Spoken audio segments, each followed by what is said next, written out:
and they don't really like me. Cause I can fuck your bitch and fuck your mom and auntie.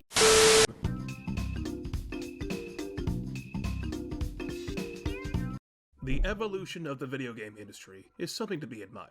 What was once seen as a thing that was just for kids and geeks blossomed into the most profitable venture in the entire entertainment industry. That doesn't mean much at the end of things. It's also the most monetized of the bunch. Most mobile games these days are some form of gacha that want every single penny in your pocket. People can make their entire careers based on just playing video games, sometimes not even well. But the fact is, people take the gaming industry very seriously these days. It's hard to imagine a time when people didn't, but that was the case for a while. As the 90s continued to push the envelope for what was allowed in video games, then people started paying more attention to it. The PlayStation was marketed towards a more mature crowd. The games were cutting edge, and there were many games that pushed the envelope for what video games could be. This is when the barrier was finally broken.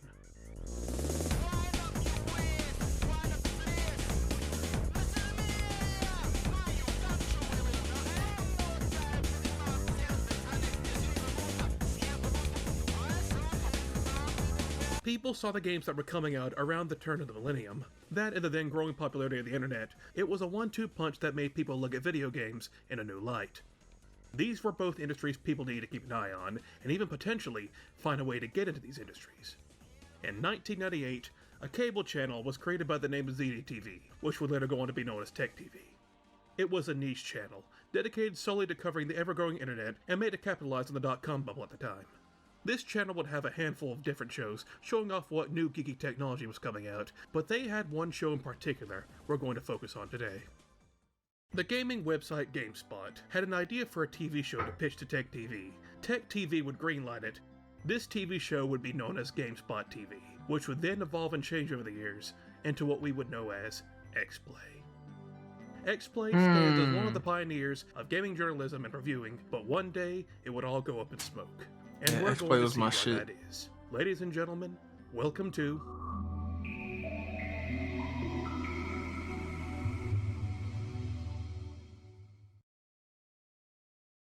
But before we get into the major meat of things, this video is sponsored by ZocDoc. ZocDoc is back for round 3, baby! I don't know about you guys, but this is usually the season... He's back.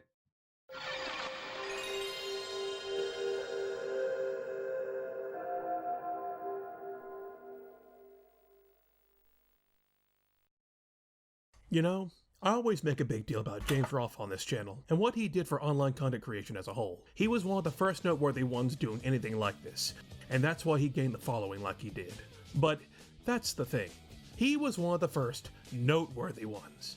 I've noticed whenever someone starts a huge trend, or changes the landscape of an industry, there's always technically someone who beats you to it. They just didn't take off like the other ones did. While James may have been the one to popularize online game reviews, did you know that there was an older game review show online called Classic Game Room? They were doing online game reviews in video format reviewing Dreamcast games all the way back in 1999. Imagine using dial-up internet and then spending several hours to download a few minute-long videos of these guys crapping on Nico the Dolphin. What do you do when you get hungry? How do you knock out that big hunger? Well, I tell you, I eat the best, most nutritious mammal on the planet. No, not your Uncle Lester. I'm talking about dolphin. If you want to go really far back, you can point at George Wood with Gaming in the Clinton years, where he was reviewing video games in the mid-90s on public access television, and probably need to be on some type of medication. We have a challenge to IDOS. In Tomb Raider 3, create a storyline in which Lara gets breast cancer. But we're not talking about him today, so we're going to fast forward to 1998 and talk about GameSpot TV instead. It wasn't an internet show, it was on television, but it spawned from a website, so you can make several actually comments here. Not to mention, you had the ability to download the episodes through your modem. Yeah, doesn't this look great? The dial-up times are rough, people. Now, I tried going as far back as I could to find exactly where the seeds of evil were planted. I couldn't really find a first episode showing of GameSpot TV. The earliest episode I could find was October 1998, so that's as early as we're getting. Also, big shout out to all these archive channels who have made it their sole purpose in life to keep the spirit of this time of gaming history X-Play alive. Vault So, and G4 what ZTV exactly Vault, did they do on GameSpot TV? Well, it was mainly a news show, showing the audience the new and hot video games coming out to keep your eye on. They sometimes had segments and 'Cause I still interviews with watch people old involving some episodes of of the games Exploits coming out, sometimes. and the influence it was having on the gaming community at the time. This isn't really anything special at all, but back in 1998, if you were heavily involved in the gaming scene back then, this was probably a really nice novelty. Just being able to veer into a completely different era of gaming, like almost every single person they interview for the show is a complete geek, and they couldn't be happier. I think persistence in characters is really important. Figuring out how to scale to larger and larger worlds is really important. It'd be really interesting with a huge number of servers around the internet to figure out how to have an economy that existed between the various servers. Those are some of the longer term research areas that Valve and some of the other action gaming companies are looking at. And let's not forget, they would also have reviews of some of the games that came out. The reviews mainly try to come off as informal or professional. It doesn't try to make quips about buffalo shit or anything like that. It tells you the game's mechanics and gameplay, if they work or not, and judge the games based on that. Nothing more, nothing less. They get the job done, and let me tell you, you'll be pleading for these types of reviews to come back as we get further into the video. So the main thing you should take from all this is that GameSpot After a TV, while, and by extension, most of you can ZDTV tell at this point in time, was dedicated to a very small niche of people somebody who were different interested in the was things they in covered. charge of It was for Exploit, 'cause that nerds, shit started getting outcasts. a The little typical stupid. person had no real interest in this stuff at the time, minus financial incentive. GameSpot TV had a slew of hosts, most of whom originated from GameSpot, but then there was the main female host and the main male host. Don't worry about the female host, Lauren Fielder, right now. She won't be here long. The one you want to focus on right now is this guy. This is Adam Sessler. This man, being the living embodiment of the late 90s and early 2000s with those frosted tips, get used to seeing him, because you're going to be seeing a lot of him in this video.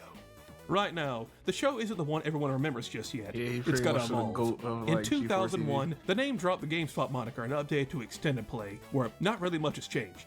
They still do their interviews, their news reports, and their reviews. They cover the PS2, GameCube, and Xbox console launches. The show is still more so about being informative and for the niche audience that was watching it, but that was all about to change.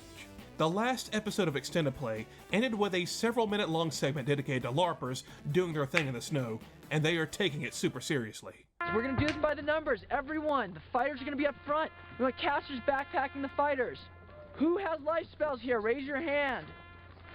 Onwards to victory!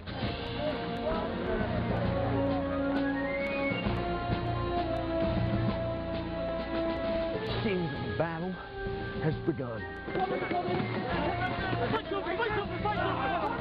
Lightning bolt! Lightning bolt! Lightning bolt! Lightning bolt! Lightning bolt! Lightning bolt! The end of the day, and like all good warriors, it's time to go home. I've seen some orcs, I've seen some knights, I've seen some stuff I'm not going to forget anytime soon.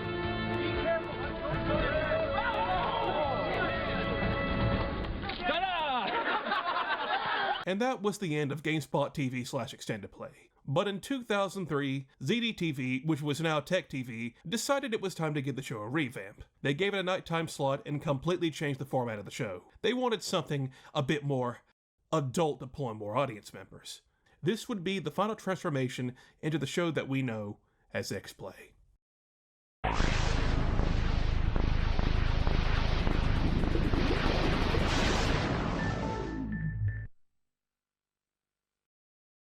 On April 28, 2003, the world was introduced to the new and improved X-Play. The show was given a higher budget, a bigger set, and an actual cast and crew to help improve its quality. Even Sessler himself says in the very first episode, everything has been given a significant upgrade. We are here in an actual studio. Bigger budget. This is like a real TV show with a full production crew. That means we're coming up in the world. But on top of that, the show also had a brand new style of writing. It had a lot more quips and jokes thrown in, and a lot more pop culture references to get the audience's attention, instead of just giving info to you in a factual manner. Can you play harder? Ooh, it's like she's coming on to me. Whatever, Tao Feng.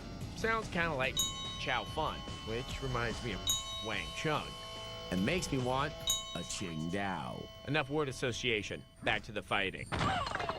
While the game has a high betting count, it's not like DOA 3's nice-looking girls who made bad life choices. Here, they look like they stepped off a Grace Jones album cover and were denied entry to a club. I'm gonna eat you alive. Of course, you pop a couple of Qing Daos, and everything can look better. This is the X-Play you probably remember growing up with. Along with Sessler coming back to host the show, the audience was now introduced to his new co-host, Morgan Webb. a very conventionally attractive woman that also plays video games. Ahooga! Ahooga! Big dog eat! Big dog eat! Sorry. A lot of guys that grew up with this show will flat out tell you they watched it just for Morgan Webb because they thought she was hot, creating their first ever parasocial relationships before moving on to VTubers. Morgan for many years would be accused of not even being an actual gamer, because she was a woman, but there's a ton of evidence that points to the contrary. In fact, as you'll soon see, Morgan is perhaps the more generous of the two, and actually reviewed some games honestly and fairly, for the most part. Right now, all you need to know is, Adam Sessler and Morgan Webb are the two hosts, and they're going to be giving you all the gaming news and reviews you could need in the early 2000s. For a lot of people back then, they relied solely on these two for their gaming news, so just keep that in mind as we go forward. Going back and watching some old episodes, like, you can tell it's just always a sort of some of their reviews was just misses. They was just saying dumb shit about some games. It was like they just didn't make sense. And here he is in number 4. Looks almost like the same game. If you bought this title on the PS2 6 months ago, you probably won't be impressed. But if you're a novice, or if you simply love to fight the good, mindless, violent fight, Dynasty Warriors 4 is still second to none. That is one major thing I have to give XPlay credit for. Despite being an integral part of gaming journalism back in the day, if they thought your game sucked, they weren't going to hold back. They didn't really seem to take handouts from publishers. They would rip your game apart and dance on its grave if they didn't like it. Here's the thing. If the game's crappy, we're not going to lie and say it's good because you wrote us an angry email. And we'll be telling you the truth about the sequel, too, whether you like it or not. The structure of the show would usually have a few reviews, maybe a preview or two, and at some point you would get a sketch comedy skit. Name is what again? The Human Target. The Human Target. And why did she come up with that name? I have been fragged more than anybody in the history of the internet. Now, I've mentioned my distaste for review shows having unnecessary skits in them in the past. I can't really fault them because they had to fill up 21 minutes somehow, and well, this is what you would usually get. Well, I'm not gonna let some stupid game prevent me from a decent, picing human discourse. Meet Slippy. He's my new buddy that I took around my hometown. Slippy and me became fast friends. He loved the view. XPlay had a lot of reoccurring skits and segments, something to really give the show that kind of flair. You had stuff like Spoiler Theater, where they would talk about the endings of games that had come out in the past and discuss them, or Sessler's Soapbox, where Sessler would get on his high horse, or actually stay on his high horse, and talk about the inner workings of the gaming industry and what was going on at that time. They had segments where they would read emails and posts they would get from the XPlay message boards. They had several top 5 countdowns for multiple topics. They had a segment where they would talk about weird games. They had a section called Games for Cheap Bastards, probably one of the most poorly aged segments in the entire show because a lot of the games shown off here now cost... Think about these segments and that some of them I noticed are sort of a precursor to what types of trends would start hitting the internet wave by wave. Remember that time online when top 10s took the internet by storm? WatchMojo milked the shit out of that trend.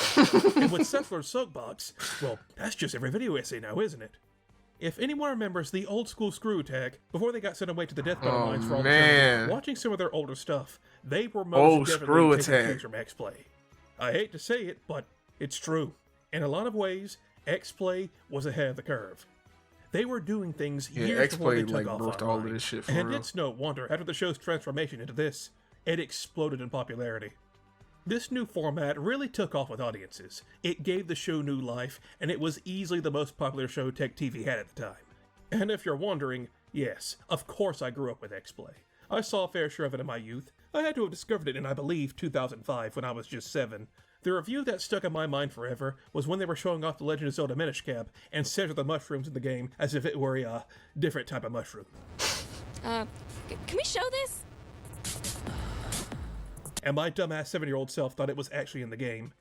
The one I definitely remember, and probably a lot of you do too, is the console drop test, where they would drop the 6th-gen consoles from high places to see which ones would survive the impact.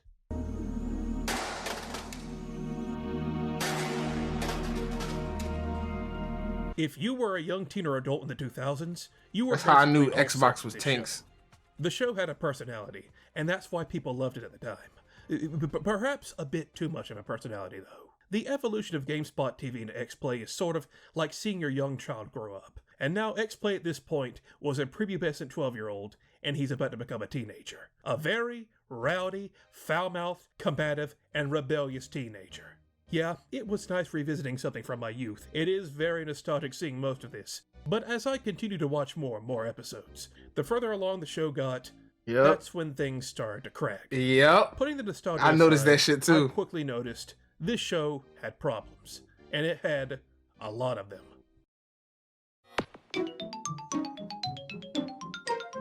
Telling you, early X-Play was like peak, but it's like after a while. The following it's footage like, right, contains adult content. Code what word is they spoilers, writing on the and some script? They stuff just that making is it. totally gay. They just making shit up now. I'm gonna go ahead and address the elephant in the room. This is a show from the early 2000s, and a lot of the humor in this show would absolutely not fly today.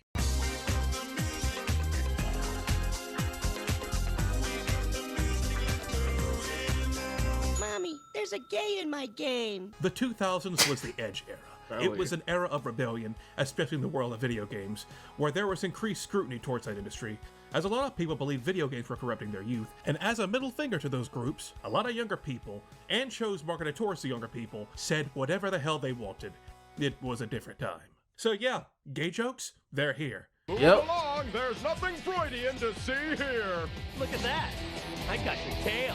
Nothing at all. Piccolo, do it! Racist jokes? This show's got them. Morgan-san! X-Play! Brutal, honest! Review X-Play! In the earlier seasons, it wasn't everything. So bad. Maybe you'd get a crude but that shit was like reference here over and there, fucking but as done the for show no went reason. On, they got more and more prominent. One aspect of this I absolutely cannot ignore is X-Play's comments about one country in particular, the land of the rising sun. Since a lot of video games have come from Japan, X-Play plays a lot of games. Yo, and has they some would choice words on the country. Yo. And let me tell you, they do not hold back. We're not exactly sure how, but It's almost like somebody didn't like Japan, dog, in the writing room. They periodically themselves a rat learned judo, and they invented a religion that sanctifies small trees and fat guys wrestling. Dog, they was getting mad shit off about Japanese niggas. We all know who will replace us. India, that billion-strong faux vegetarian tech support call-taking behemoth of a nation. Or the Chinese. But certainly not Japan, because while they may be technologically advanced and financially powerful, they're already in decline. You search up people talking about X-Play on social media today, Dog, and you will see people they posting was these just clips getting all that the shit time, off. showing you how racist and xenophobic the show is. But I'm not gonna act like I haven't seen worse. Here's the thing, though. I'm not a Twitter reactionary. You didn't come here to see an opinion you can see any average Joe post online about. And I think there's a lot more to it than just calling it racist. All these comments about Japan is performative. It's for the camera. It's trying to entertain their teenage and young adult audience. It doesn't stop how offensive it is, but they just didn't care. There's no point in pointing out how offensive it is, because they already know that. Their constant picking on and mocking Japan is a pretty constant throughout the show. If you're gonna be offensive, Yo, on purpose, I'm telling you, it really seemed like consistency. somebody in the writing room sometimes really their did not like comments Japan. towards Japan Like, don't they make just any really sense. don't fuck with Japan. You guys totally wrecked my shop, and I haven't even named it yet. Why would you name a shop? Somebody's got to tell the Japanese we don't name shops. What? We No. don't name shops. What? Adam, what the fuck are you talking about? This shit I'm talking about. This came out of nowhere too, because they ended up really liking Devil May Cry 3. They gave it a 4 out of 5. And yeah, Devil May Cry 3 is a fantastic game. You should go pick a copy up at your local Stop and Mart. I'm not the type of guy who's going to write something off just because it's made to be offensive. But most of the time, the joke isn't even anything unique or creative. Aren't Japanese interests really weird? And don't they have funny accents? Welcome to Shantung Baby Shack. And some of these skits, well, I don't know a better way to put this. It's like Nostalgia Critic skits before the Nostalgia Critic existed. I'm afraid you can't escape the studio that easily. I've trapped you in a dream world from which you can never escape. I am Mr. Mixius Pitlick. Some people say Mixoplex, but they're wrong! Who? I'm a supervillain. Don't you recognize me? What an ego. I fight Superman all the time. I'm famous. I'm right here, Blair. What's your dog's name? Princess Buttersprinkles. How's Wolfie? I can hear him really barking. Wolfie's fine. Where are you? Blair Butler is dead. I have to go. Wait, who's gonna help us assassinate the leaders of the free world? Ooh, I can't wait to stick it to Angela Merkel. That bitch is no Thatcher. Seriously. I know not what you review, but it's something I can never do. Oh. Wait, what about the X-Play monkey? We have a monkey? It's one thing to make a bunch of edgy jokes at an entire country's expense. It's another thing entirely when this sort of attitude starts to seep into your review process. Another thing that's been said about X-Play is that they had a ginormous bias against Japanese games, or more specifically, anime-based games and RPGs, and this isn't a new sentiment either. That's what I was back in the noticing day, too. people were writing in and posting on the X-Play boards about how much it was obvious anime in particular couldn't stand JRPGs, which the show would bring up quite a bit. Who the hell is this? And I love JRPGs, and that's why it was so fucking jarring to me to see how they was dragging every fucking JRPG they came across. He's younger than you. He's more charming than you, definitely. And yeah, he's Adam 2.0. He's wearing my shirts. He's got my shoes. Welcome to X-Play. I hate RPGs. I give it a 3 out of 5. I'm not one to just go off of public perception and cherry-pick clips, and after seeing enough episodes of X-Play and slogging through well over 100 reviews, I can say with 100% certainty, X-Play absolutely had a bias against Japanese games. I cannot tell you how many reviews of RPGs I saw where they were called the game weird or boring and then give it a pity 3 out of 5. Yo, in some they reviews, was dragging the shit out of Persona. I couldn't fucking believe my fucking ears, yo. These in the first place, but feel as if they have to, as it's their job. Brave story, new traveler. It's an RPG. It's an RPG for your PSP. And that's just about all you need to know about it. But since I'm legally obligated to give this game a full review, here goes. If it's something mainstream like Kingdom Hearts or something action-oriented, they usually get a higher score than that. But don't ever expect them to nominate something with a Japanese anime or RPG influence. Yeah, I know turn-based RPGs aren't for everyone, but as the series went on, it feels as if they grew spiteful towards RPGs, and anyone who played them. Their review of Baten Kaido's Origins is probably one of the worst reviews I've ever seen. I mean, just look at this garbage. One of the few RPG refugees that made it to the GameCube's purple shores was Baten Kaido's Eternal Wings in the Lost Ocean. Lucky for all 27 of you people who bought it, there's now a prequel, Baten Kaido's Origins. All right, the story. Let me guess. There's probably a young hero with some sort of memory problem who's fighting a vastly overwhelming Evo Fascio magical empire. It's too soon to reveal my hand. The bow you're wearing really takes the edge off the evil mastermind thing. Cliché burden boy of action who will save us all is named Sagi. This is kind of overdue, but I'm Sagi. Rhymes with Saki. Saki! Which I could use a lot of right now. Sagi! Saki! Does it count as sexual harassment if her wings were asking for it? You can chain the cards Hey, together to dog. add maximum damage, but like any card-oriented game, you're at the mercy of Lady Luck. That bitch. There are new tweaks to the card system, but the changes don't go deep enough to really make a difference. Sagi! Saki! Will you shut up about Sagi? Sagi! Saki! Saki! Saki! Baten Kaido's Origin is an RPG for the GameCube. That about says it all. A 3. Saki! Saki! Saki! Out of 5. 3 out of 5? These You niggas did is all crazy. that. You barely even reviewed the fucking game, and you're giving it a 3 out of 5? The thing is, they weren't like this when they were still GameSpot TV and Niggas Extended is Play. crazy, They treated dog. JRPGs like any other game, and would give them praise if they were actually good. If there's one group that X-Play did despise with a burning passion, that would be the nerds. And it doesn't matter your race, gender, or sexual orientation, you can be a nerd regardless of your background. Hi, I'm Andre, and I'm a black nerd, and I'm angry. Ah! These were the people who were usually enjoying the RPGs in Japanese media that X-Play constantly shat on, and were also the ones browsing the X-Play boards and calling them out for their biases. X-Play made it their mission to let these nerds know they didn't care what they thought, and that they were losers. Last review of the show, and what a doozy Yeah, it is. See, the we writers get are a so lot of bad hate for mail. this shit. It used to As time mostly went come on. from the Dragon Ball Z fans. Then it came from the Inuyasha fans.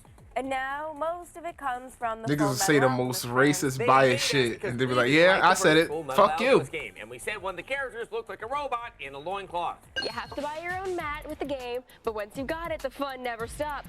Until the guy who's been playing Final Fantasy for like 7 years, when he gets up off his couch and then he starts to dance and then he has a heart attack and then he dies. RPG fans are a special breed. They're hardcore gamers who think nothing of sinking 40 hours into a video game. And that's why the RPGs made for them still sell, even if they have confusing titles or dated graphics. It's all about the journey. Yes, parents will never understand your irresistible urge to sit around a table in your basement with pewter figurines or your constant use of the word halfling. RPG Maker 3 is the latest installment in the only franchise devoted to making the dreams of lonely, Cheeto-stained boys come to life. You are joining us on a That very is special crazy occasion, our to say about celebration RPG of all Maker. things Final Fantasy. Whoa. I thought we hated Final Fantasy. No, we hate Final Fantasy fanboys. It's a totally different thing. Okay, so it's still okay for me to hate guys who dress up as Riku. Yeah, it's actually a job requirement. All Did you right. read the employee handbook? I can't read. Since the very start of the X-Play rebranding, That explains why they you were hate finding Final ways Fantasy. to crap on fans of anime or fans of Final Fantasy or RPGs. These niggas was Speaking of which, birthing I a have to bring up generation the of gun and X-Play ball Crisis niggas. Core. That's why. Like I said, if X-Play didn't like your game, they did not hold back, and that goes for Crisis Core. They were not very kind to it. If a game features good-looking guys and incredibly stupid dialogue, you know it came from Japan. Hello to you too. Crisis Core Final Fantasy VII is a prequel that stars a minor character from the original PlayStation game, who now gets his own rich, detailed story. And? The only problem is, it's a terrible story. Sadly, that dialogue is my poorly fucking written God. and awkwardly delivered. Maybe the script makes perfect sense to the Japanese, but to our ears, it reeks of cliche. Also, if you are a nostalgia junkie, this is the game for you. It's over. But for those who aren't already steeped in the rich tradition of the series, the dull combat system and crappy dialogue is as disposable as a purple turtleneck. Why? Man, Shinra really needs to redesign those outfits. Crisis Core Final Fantasy VII gets a 2. Thanks. That is fucking insane. This review got them a ton of backlash at the time, so much so that for an April Fool's joke the later year, they went back and dubbed over the review to give it a 6 out of 5 instead. Final Fantasy VII is a prequel that stars a Exciting. character from the original PlayStation game, who now gets his own rich, detailed story. The only problem is, The story is too good. Thanks. that dialogue is Awesomely. written and Awesomely. delivered. Maybe the script makes perfect sense to the Japanese, but to our ears, it reeks of... Award-winning material. But for those who aren't already steeped in the rich tradition of the series, the Exciting. combat system and Glorious. dialogue is as Indispensable. as a purple turtleneck. Man, Shinra really needs to Sell. those outfits. At the Gap. Crisis Core Final Fantasy VII gets a 6. Thanks. out of 5. Fuck off. As the years went on, it really feels like the people at X-Play started doing most of the reviews out of spite instead of actually giving the games a fair Yeah. chance. Look, I know fanboys can be annoying. I know that. But don't forget that the last episode of Extended Play was Adam Sessler out and about interviewing LARPers, and he didn't seem to have a problem with it. But oh no, in X-Play, he has to interview Final Fantasy cosplayers, and he acts like he's about to die. We have cosplaying Final Fantasy fans. Like, these niggas was standing on stupid fucking hills for no reason. It's like, bruh, just do the reviews. The Japanese. That's too easy. It's not like they're consistent with that shtick either, as once in a while they'll break character and give a Japanese RPG a really high score. Few games have held on to their roots while expanding their world like Dragon Quest. At the end of the night, you'll want to save the last dance for this game. That's why we're giving Dragon Quest VIII for the PS2 5 kisses out of 5. Thanks for the memories. Another review I saw when I was young was Okami, and this was Somebody that actually didn't my hate first Japan must exposure have- to the game. they must And let have me tell broke that one. Okami is in my top 5 favorite games. It's amazing. And it's also one of the most Japanese games in existence. It's based in historic Japan with huge themes relating to Japanese mythology. Not to mention, the art style is cel-shaded and based on old Japanese style art. This is as Japanese as you can get. And well, with all the comments X-Play's made about Japan, they must have hated it. What's that, Okami? Morgan fell down a well? In the well, she discovered a race of subterranean people who have forced her to be their queen? And you want a 5 out of 5? Oh, you always know the right thing to say. Okami gets a 5 out of 5.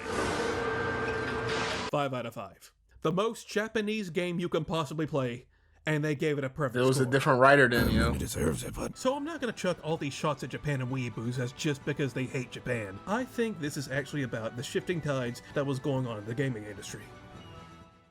Like I mentioned at the start of the video, the late 90s and early 2000s was the period when gaming was going from a niche geeky hobby for kids and nerds and was now slowly becoming the juggernaut it is today.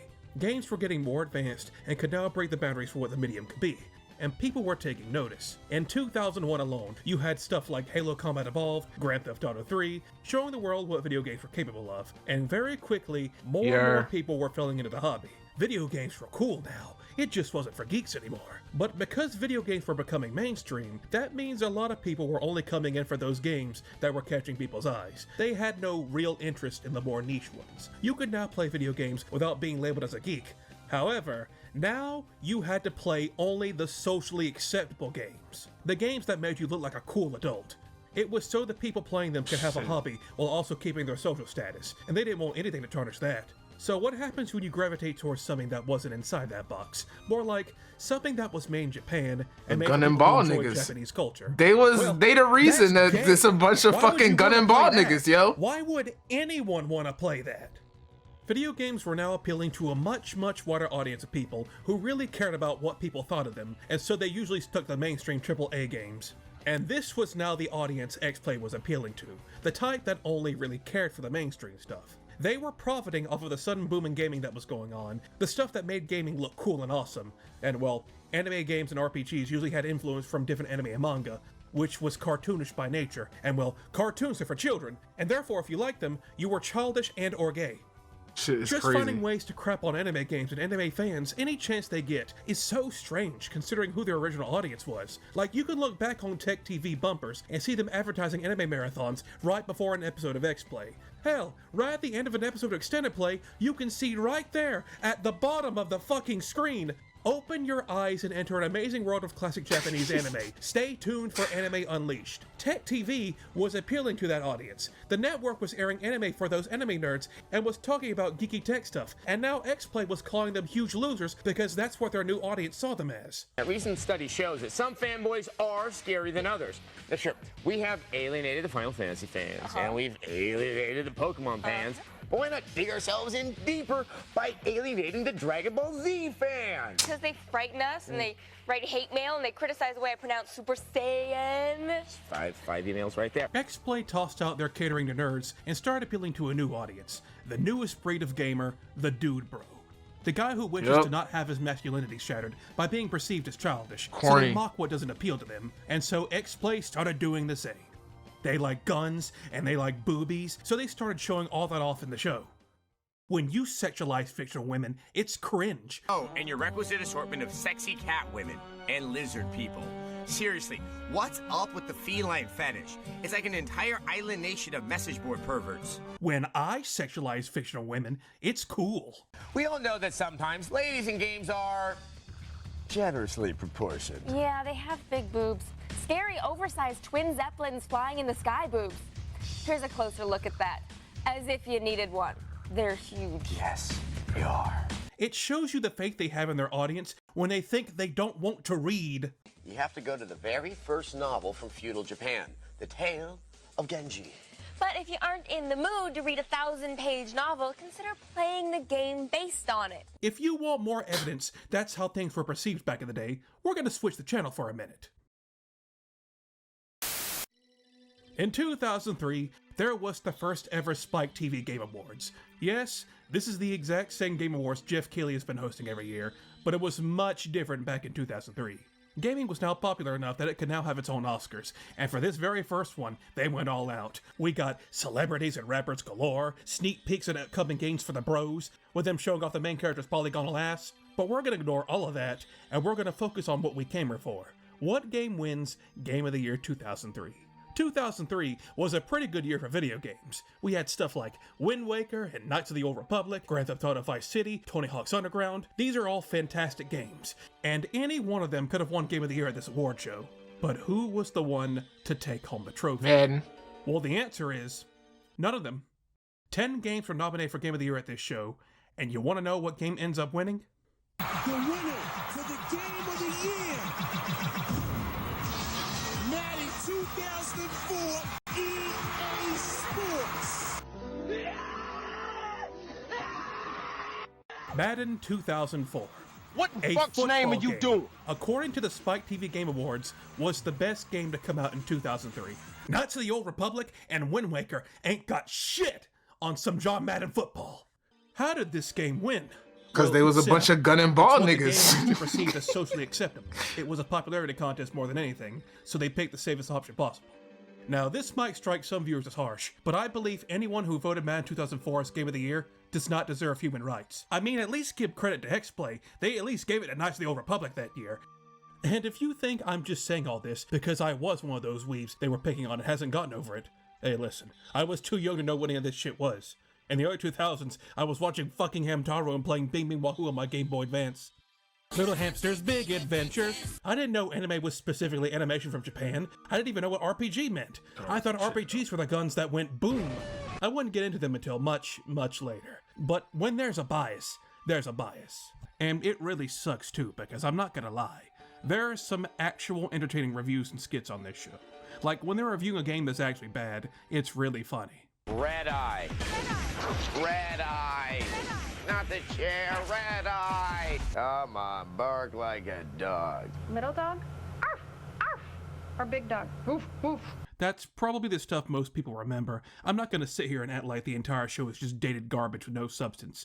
There is some stuff to enjoy here. But let me put it like this. As Very a television bits show and meant to pieces entertain the of audience, X-Play that's it passes enjoyable. with flying colors. And some of the early X-Play. As an actual professional gaming outlet you listen to see what new games that are coming out that you should get, it's pitiful. And it's not just in regards to just appealing to the Dude Bro audience, because even with that, they still faltered.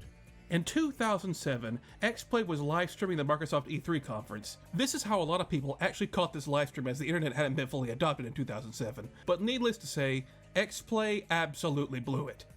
Throughout several times in the live stream, they had to cut to commercial break, cutting out huge chunks of the conference. And while the stream was showing off Halo 3, by far the most anticipated game of the event, they cut to commercial break. Wild.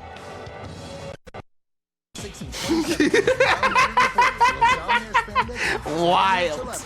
If you want any more proof that X-Play's actual reviews had no weight whatsoever, they gave Devil May Cry 2 a 4 out of 5.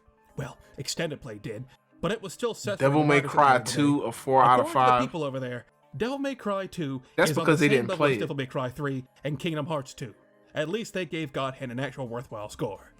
But That's that would because also they mean Devil actually May Cry didn't 2 is fucking on the play same it. level as God Hand. I rest my case. Now imagine this going on for the next several years, leaving the 2000s behind and going into the 2010s, where things started to fall apart.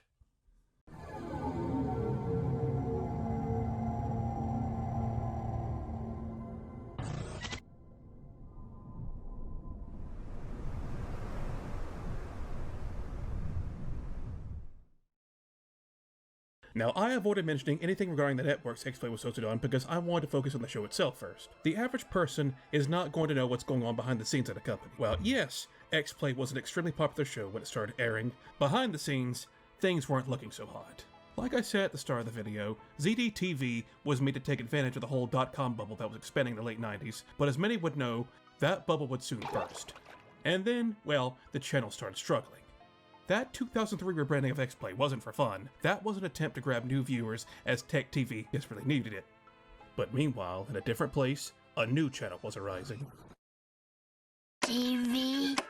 TV. TV. TV. In 2002, a new cable channel by the name of G4 was created, and this channel was created solely to cash in on the expanding gaming industry. It was a channel made for gamers. The entire lineup was content dedicated purely to the gaming industry. Cheat codes, gaming news and reviews, you name it. It was a smart idea. However, G4 in the early 2000s struggled. It was struggling to get any advertisers on board. In order for your channel to survive, you needed advertisers and money, and G4 didn't have either. They needed something big to help them. In 2003, the CEO of Now Tech TV had finally had enough of their mediocre numbers and decided to put the channel up for sale. G4 saw this and saw what they had to offer and quickly swooped in to snatch the sale, and the deal was made final in early 2004. Wow. The two channels merged to become G4 Tech TV until the assimilation was completed a few months later, and so it just became G4 again. Now that the two channels had become one, it was now survival of the fittest. Only the most popular of Tech TV's shows were allowed to stay on G4. If you didn't meet the channel's new expectations, the show was getting the axe and you were fired. Of course, X-Play was their most popular, so it got to stay, but everything else wasn't so lucky. Anything that was considered nerdy or geeky was immediately put on the chopping block. Anything relating to anime or all those anime marathons were axed, in America at least. They kept them around for Canada from what I read. Screensavers was another one of Tech TV's most popular shows, and it was transformed into Attack of the Show. It became a lot more about pop culture and current trends to appeal to a wider demographic, and a ton of people who worked on Screensavers were let go. And one of those people was a man named Dan Heward, who would later go online and write a huge blog post about what was going on behind the scenes at G4. Dan noted on his blog that G4 wanted to start shifting their topics from geeky stuff to just gamer and pop culture stuff. This shift caused massive problems with Dan's job, which was mostly screening live phone calls for the show from actual people. Bill, are you there? Yeah, I'm here, Leo. Bill, you're a brave man. When Roger and Carmine showed up at your Fucked door, over a lot of real geeks for how did you fucking feel gun and about ball that? niggas. A little scary with Scott coming along, but Roger was great. You knew you were in trouble when Scott Harriet shows up at the door. Now those phone calls were meant to be pre-recorded and more so for comedy than actually helpful. But don't forget, the average viewer of ZDTV and Tech TV were nerdy, shy, social outcasts. They didn't know how to be funny. Our first call of the day, it's Christopher in Sewanee, Georgia. Hi, Christopher. Hi. How are you? Good. What can I do for you today? Well, my question is, what's the difference between CDR and CDRW, and should I get one? Oh, I love that question because I have a kind of contrarian view on it all. I don't agree with the mainstream on this one, so I'm glad you asked. He lost all passion for his job because it wasn't genuine anymore, and he eventually lost his job over this. The most damning part of this entire blog post is this quote by him right here. Management didn't want geeks asking questions on our show anymore. Screensavers and Tech TV was built on the foundation of those nerds keeping their network and show afloat, and once they found a new audience to pander to, they threw them away.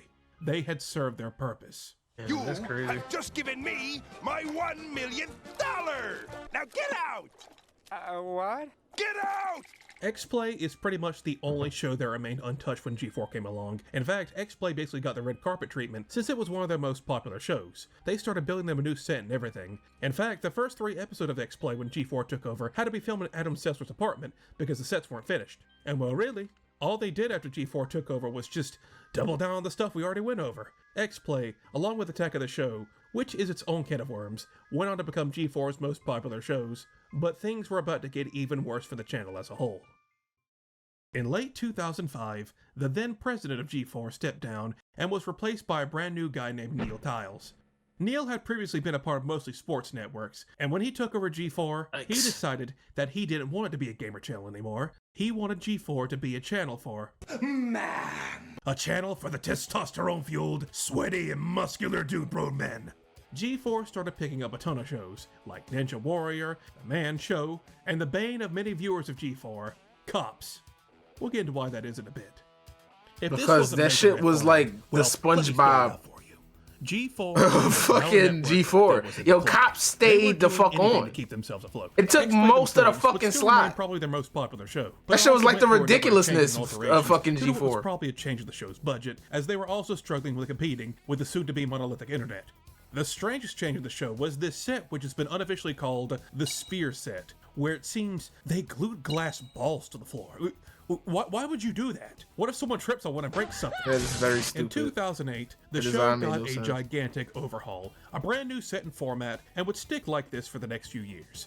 And this overhaul would actually try and go back to its original GameSpot TV and extended play roots, where it's attempting to be a lot more informative than just crack jokes about the games they're playing. The edgy writing and skits were toned out a lot in this overhaul. It's still there in some format, but it's not anywhere near where it was. This shit speaks to a lot about the gaming industry too. Fused the original shows. A bunch of niggas that don't really play games or don't care about gaming like that is in charge of these Hey, you cancel that right now. game developers and shit. That's why these games coming out fucked up in the ass. You hurt real bad, but you are not dying, Tingle. But the reason for this change was more than likely a result The of show budget right cuts here in and having G4. less writers to work with and a smaller studio space Niggas overall. stop giving a fuck about There's games. really not much to comment on after this overhaul. It's They been legit stopped just giving like a fuck all the about other games. game review outlets that were out at the time, and that's to its benefit and its detriment. It's beneficial because now the show isn't hostile towards any of their viewers anymore, for the most part. But this also works against them now because there is absolutely nothing stand out about them anymore. All this gaming news and reviews, well, why would you go to X-Play for that now, when there's dozens of sources that can do that? Maybe if you didn't go online very much and this is still all you had, but by 2008, that percentage of people was rapidly declining. And speaking of I was declining, already off by of G4. 2010, I'm gonna be honest with you. And they tried to bring it back as like a Twitch thing or YouTube thing. They attempted to make a couple of new shows shit. here and there to attract viewers, but they all failed. And X-Play and Attack of the Show were probably the only two shows keeping the channel afloat. But those went south too because, well, I'll tell you why that went south. I had discovered X-Play around late 2005-ish, and of course seeing video games played and reviewed on live TV was jaw-dropping to me, and I caught any episodes I could until about late 2007, early 2008-ish. You see, for us at least, G4 was on a very specific cable package. Nobody else really had that package except us. And then the 2008 recession hit us, and because of that, we had to cut back on a lot of our things, including TV. We were no longer going to be able to subscribe to our TV providers because it was too much. Luckily, however, there was a shining beacon of hope, because my mother was a school teacher, and because she was a school teacher, she got special benefits others didn't. That would be including unlimited data for internet access so she could do schoolwork online. After we lost TV, me and my siblings all very quickly shifted over to using exclusively the internet for our entertainment. That's what I was just saying, switching over to YouTube. Like, we were sort of ahead. I was already off of G4 though. Them niggas was getting ass. Being poor. You can tell the love was gone. You can tell the love was gone. It wasn't the same shit you grew up with. I was set for life. You still am. Well, by, I want to say late 2010, early 2011, we had finally gotten out of the hole we were in, and we got our TV subscription back. Out of sheer curiosity, I wondered what G4 and X-Play was up to, and I went to the channel only to see it completely different. Then I checked the TV guide, and to my absolute shock, the entire lineup for the next several hours was nothing but fucking reruns of Cops. Yep. Cops, as far as I remember that shit. I checked the next few days. Yo, I and was did not off see of a G4, single bro. airing They of used to just X-Play throw nothing but Cops, bro. Just Cops, cheaters, and shows I didn't want Cheater. to watch. Yo, I never even got to see the overhauled X-Play because they never aired it. So after that, I just off stopped of caring that about shit. G4 and X-Play and went back to my days of browsing online content. People have called X-Play the MTV of video games. But just like MTV, it eventually stopped being about what the channel was made for, just to appeal to a wider audience, and it just wasn't working for them. Exactly. Going into the 2010s, G4 started rotting away behind the scenes. More shows were being cancelled, more firings, and more Cops to rerun, and soon, the firings would eventually reach X-Play. In early 2012, Adam starts to look miserable on X-Play, like he really doesn't want to be there, but he has to keep a happy face and personality for the camera, but he knew the writing was on the wall. I'm surprised In late Morgan April of stayed in 2012, that shit. They would wrap as long up as she another did. episode of X-Play. Because she can go but as back they're to giving just their regular goodbyes and to look forward to the next one. game and journalism Something like very she been was strange doing. happens in the final second of the episode. That is it for this episode of X-Play Weekly. Be sure to catch new episodes of X-Play weeknights at 6:30 on G4. We are going to have all the latest reviews, previews, live hands-on demos, And the occasional shout-out to Harold Pinter. Thanks for watching. See you next time. Did you catch it? Look at that. Adam's head suddenly jolts to look at something off camera, with a look of despair on his face.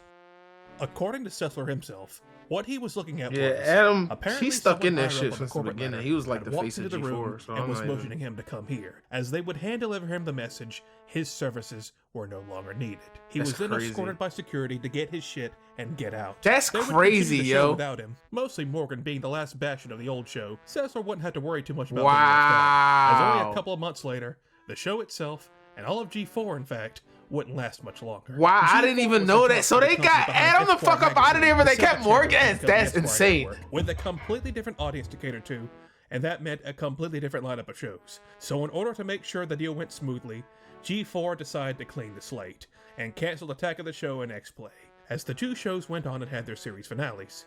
The finale of X-Play would be a reflection on the past decade they had been around, with all the remaining cast members giving their condolences and goodbyes, with Morgan thanking you all for watching all these years. That's crazy as hell, yo. That shit look like a. This looked like the ending to SNL. What the fuck? It looked like the end of the SNL. But in a shocking twist of irony, the deal for G4 to become the Esquire Network had completely fell through. They killed off their most popular shows for nothing. After this, G4 would continue to air nothing but more reruns of programming they picked up, and reruns of X-Play and Attack of the Show. As more and more cable channels started removing G4 from their TV packages, dying a very slow death, until on December 31st, 2014, as a way to bookend everything, they aired the first episode of X-Play as their final program. X-Play, Tech TV, and G4 was no more. Sad. Y'all niggas had to be stopped anyway. That shit was getting too ass. I'm at Comic-Con!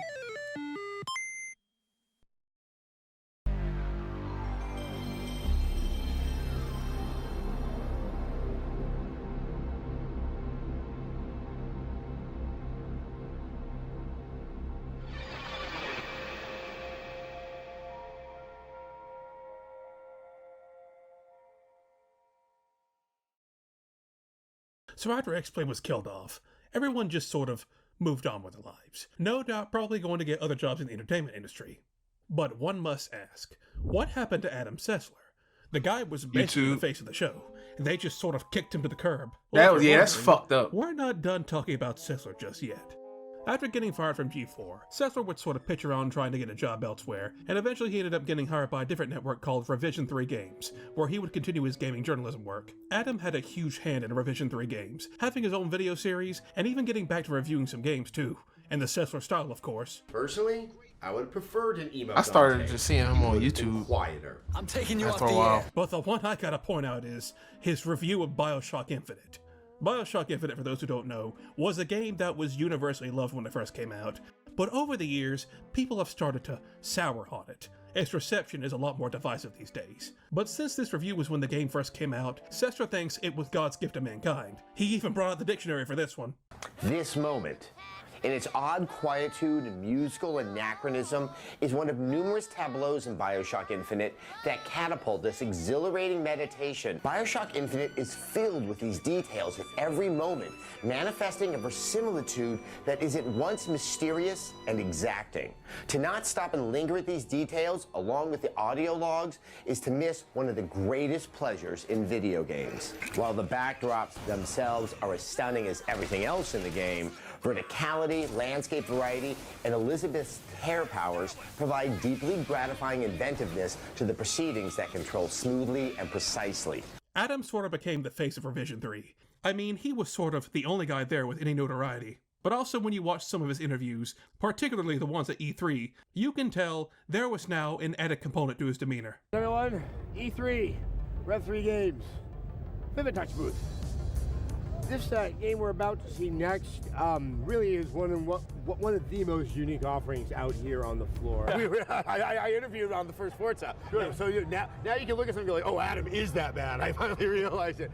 Let me. Do you explain away how the spirit world exists and like why? that nigga was drunk as hell. The entire planet was pretty much sort of wiped off the face of the earth. How do you sort of build that into? Is there any sense of regret? The Insane Clown Posse shared their views on the staff of X-Play. Mostly they're all crackheads and drunks and stuff. I mean, they weren't wrong. Revision 3 wouldn't last very long. Only until about 2014 until it was shut down. You can tell he was zooted, nigga. And that was another chapter in Sessler's story down the tubes. After this, he would just sort of zooted. fiddle around. He would pop up here and there. He and Morgan would reunite for 1 year in 2015 to cover Bethesda's E3 2015 conference. And those details were, of course, really oriented at the fans. Adam Sessler and Morgan Webb reuniting for Bethesda Fallout 4. Oh my God. Fans who have played previous games are going to be able to pick out little references and little things that were in the previous games.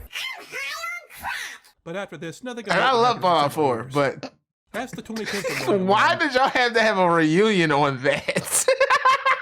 That's crazy. There was a disturbance in the force. A disturbance involving gaming journalism, a giant dancing peanut, and things were never the same.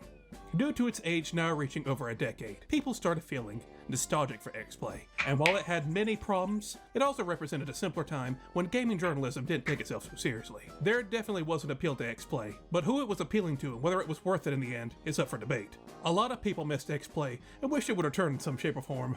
But, as they say, be careful what you wish for.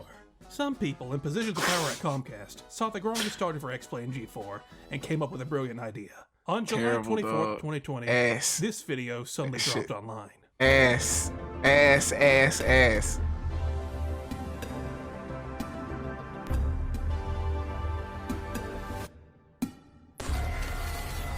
This was a terrible idea.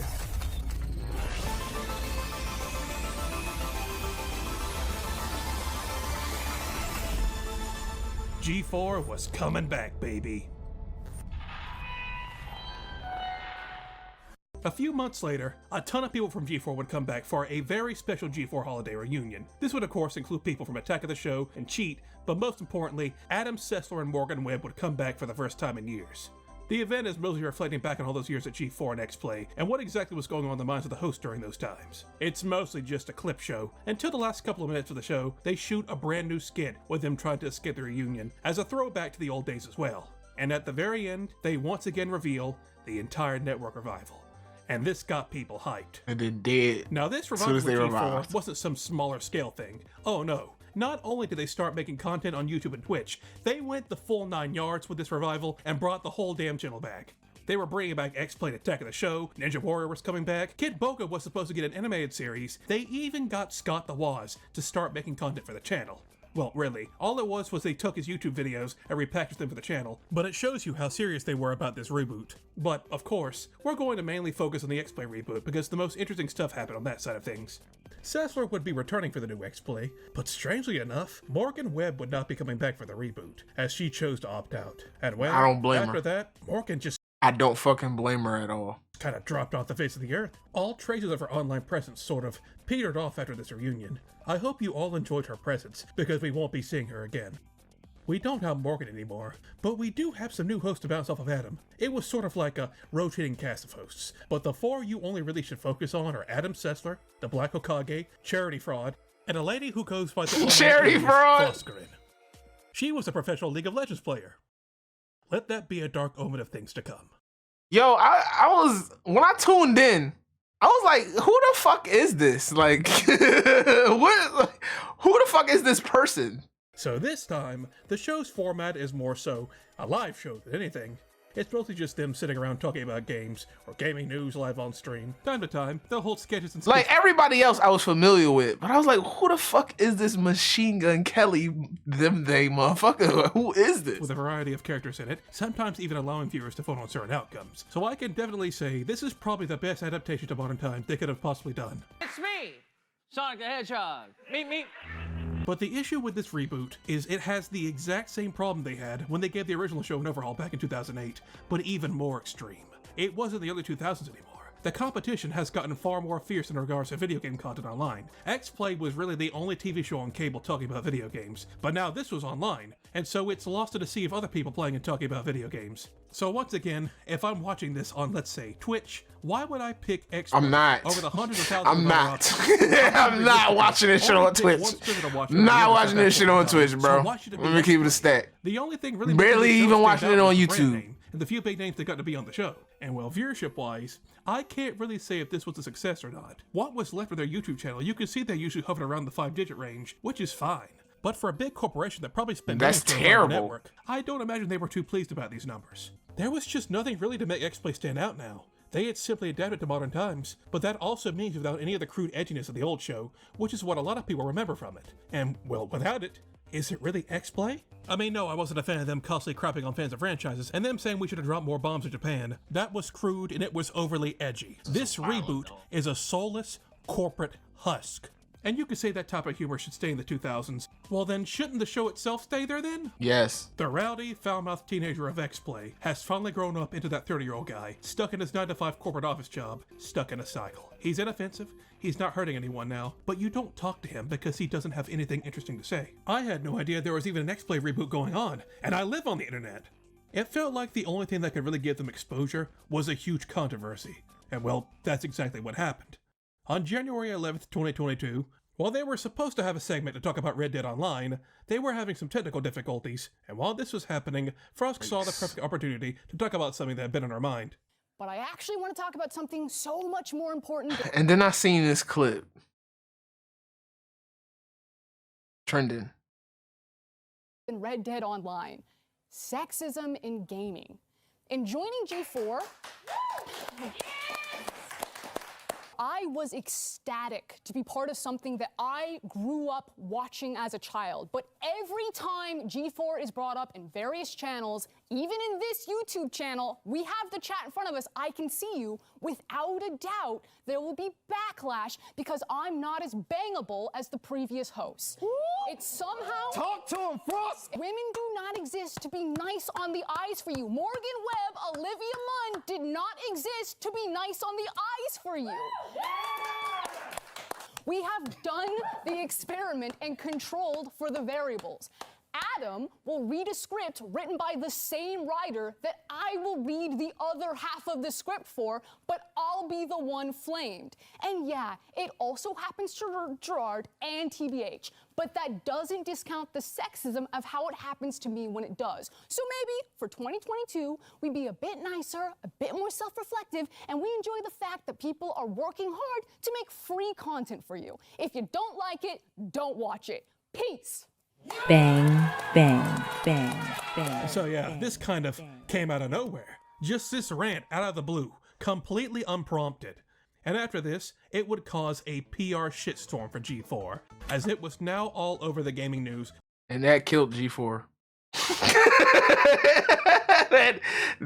After that, that shit was done. So yeah. A ton of people were either coming out in support or against Frost's outburst. It's pretty much the only thing people know about regarding this reboot, this one rant.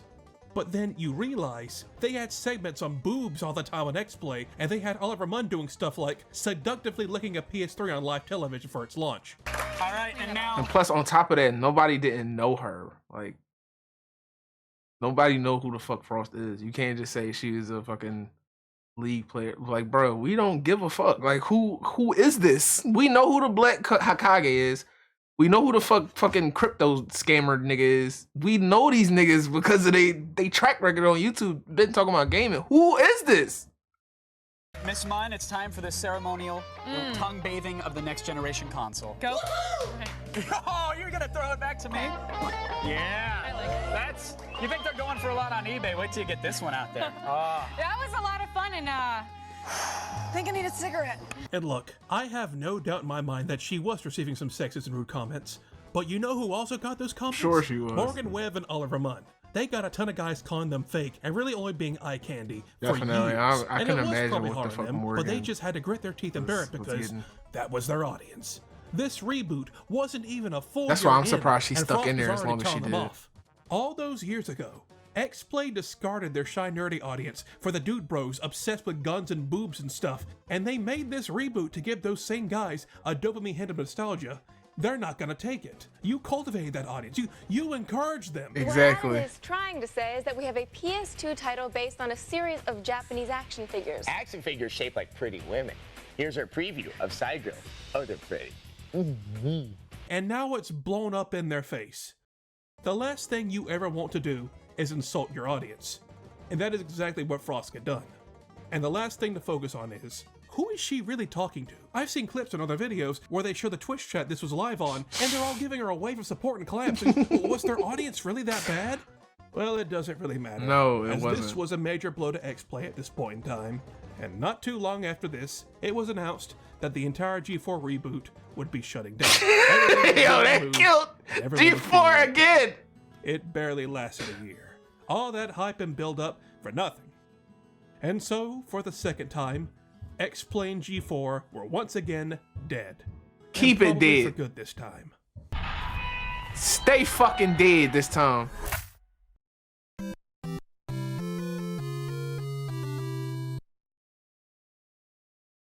I gotta say, watching a network die twice is something you don't see every day. But that's the reality of the situation. It is crazy. A lot of people blame Frost's meltdown for single-handedly killing the channel. I haven't seen a network die twice in my fucking lifetime. The grifters have had their say, they made their money off the situation, and now it's time for my piece. No, Frost's meltdown did not kill the network again. In reality, X-Play, and by proxy, G4 as a whole, has no place in the modern world. It served its purpose all the way back in the 2000s, but those times are over. After G4 died a second time, Frost and the rest of the crew moved on to greener pastures, I think. But first we must talk about our favorite Cess man one last time, as he still wasn't done yet. Whenever people mock the fact the reboot failed on social media, Yeah, he starts Adam slowly Sessler losing his would mind. have a complete meltdown. Yeah, oh, bro. Yeah, that's a major factor. Yeah, bro. Adam starts slowly losing his mind. Forgot to mention, Adam Sessler was a very active Twitter member for many years, and whenever anyone would show distakes for an X-Play review, Sessler would sometimes respond and double down on it, usually insulting the person in question.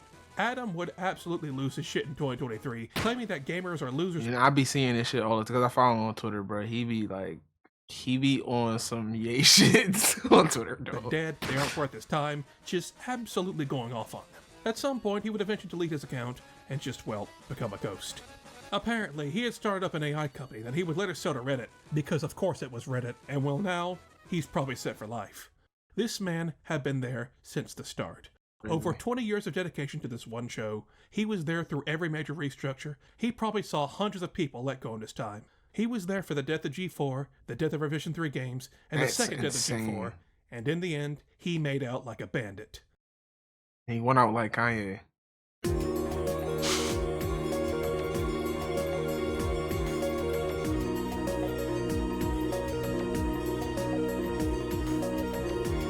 This was a fucking amazing video.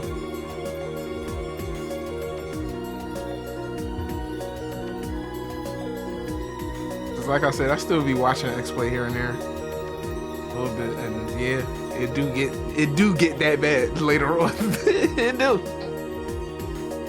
X-Play was an extremely flawed show. It insulted people, insulted ethnicities, and fans of anything that was considered weird. It still lives on as a piece of their childhood, no matter what. It stands as a cornerstone of the time it was made in, the shifting tides of gaming and what the attitudes were. A cultural piece of history that should still be remembered. I'm not here to say you should stop enjoying the show because of its problems, because this show was a part of my childhood as well. Because of it, I got to see games I would have never learned about on my own, even though they would insult them 5 minutes later. It was never meant to live past the 2000s, and it never should have. We didn't need to see it come back. It should have stayed where it that was, shit definitely in should our have came thoughts back and in our past. at all. Nostalgia is a Fucking powerful stupid. drug. It really is. The show would have hated me for the type of nerd I grew up into. Adam Sessler would probably spit on Yep. me. So they can hate me as much Yep. as they want. Despite everything revolving around it, I can't Nigga, bring Persona myself and to hate it. Kojima shit? I What can the acknowledge fuck? its flaws and criticize it, but I can't hate it. X-Play, G4, Tech TV, ZDTV, they all played a part in many people's lives. And maybe they made you a better person, or maybe they made you a worse person. In the end, they made an impact. That is their legacy. God bless, like and subscribe, and good night. They birthed a I give whole X-Play bunch 3 extremely of gun and outdated ball YouTube niggas. stars out of 5.